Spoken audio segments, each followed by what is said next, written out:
Hello everyone, welcome back to my channel, and if you're new to my channel, my name is La FLACA. That is right, I'm La FLACA, and please, if you haven't done it yet, subscribe to my channel, and you can do it by just clicking the button that is on the right corner. Today's video, I'm gonna be talking about composition and how you can achieve a good composition in order to take good pictures and then draw them or post them in your Instagram, Facebook, or any other social media you want. And I'm gonna be talking about the rule of thirds. Then I'm gonna give you examples and also about viewfinders, etc. So let's begin and let's go. I hope you enjoyed and take a seat because this video is gonna be a bit long. So in today's video we're gonna be talking about composition. So what's exactly composition? Composition is the arrangement of your elements in your picture, image, or painting. A good composition is gonna give your painting or image a better impression to your viewer, and also it's gonna stand out more because it's gonna draw the audience attention. Having a bad composition is gonna do totally the opposite. You're gonna have a boring image or boring painting, and your audience is not gonna feel attracted to it, so they're gonna walk away.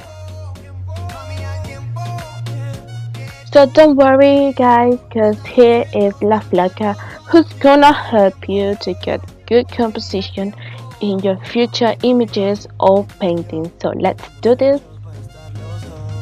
So in terms of formats, we have a square format, and this is a very common one when you have a scene of center, like when the scene is of center focus. And then you have landscape format. For example, for landscape, let's say you have a road, and in the road, the road is fading away, so you have the diagonals going to a certain point, and that draws your viewer's attention. So with landscape, all you do is play with perspective, and then with portrait format, you can have the picture of a person, the portrait, right? Or also it works for architectural drawings because all it does is it draws your, all your subject matter is mostly in the middle, so it kinda draws the attention to the center of the image. For example, this painting is a portrait format, which is a self-portrait. Then we have my house, which is in portrait format. Then we have this other view that is landscape format, and I'm playing with the perspective. As you see, the road is fading away. Then this is another landscape format, playing with perspective. Again, the stairs are fading away. So then we have the rule of thirds, and that divides your picture plane equally into thirds, 3 verticals and 3 horizontals, to create a 9 square grid.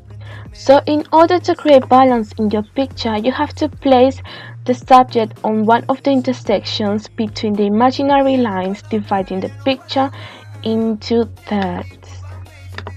So all it means is that you have to avoid placing your subject in the center of your image. So another important point is that you have to place the horizontal line of your image either 1/3 up from the bottom or 1/3 down from the top. So because if you place the horizontal line just in the middle, it's just going to divide your picture into 2, and it's gonna look really boring, believe me. So let's look at this example, right? Just to let you know, this picture is from 2015. So in that time, I didn't know and I wasn't aware of all this stuff about photography or art. So this picture is a good example of a bad composition. Let me tell you why. Because we have 2/3 of grass, and then the subject is just in the middle of the third row, and that is not acceptable, because whenever you're taking a picture of a person, okay, it might be that the background is really nice, but you want to focus on the person, otherwise just take a picture of the landscape or the views and not of the person. So when you're taking a picture of the person, you want the person, like the subject matter, to occupy most of the picture, right? So this picture would have been better if I had taken a picture just like that, like if I had cropped it. So another example, for example, in this picture I have again a lot of background which I don't need, and then if you look closer, I've got like the balloon is kind of coming out of my head, and that doesn't look right. So let's zoom in so you can see what I'm seeing. So look close, and then as you can see, I've got the balloon coming out of my head, and let me tell you that just is like a big mistake that all of us we make just because of inattention. It is a mistake because when something seems to be sticking or growing out of the picture's main subject, it just looks horrible. Like, what is that? When you're taking a picture of an animal or a baby and you know they're smaller than you have to stop being lazy and please be in your knees to take the picture, because when you take the picture standing, your subject matter, they look really small, and look, you will have too much space in the bottom and too much space in the top, and that doesn't look nice, believe me. Again, another example, I was too lazy, as you can see, to be on my knees and to take the picture. But in this other picture, I got closer to him, and look, this close-up is so nice, I just need to fix the rule of thirds. And then in this picture, as you can see, the diagonal lines, they go into like one of the intersection points. So these diagonals are called guidelines. Basically, all they do, they guide your audience attention, like their eyes follow a path, which is the road, or you might have a river, and so they follow the flow of those lines. Let me tell you, this is a good example of the rule of that, because all the lines, they are intersecting at one point, and that point is one of the lines of intersection. By the way, I did this drawing with pastel.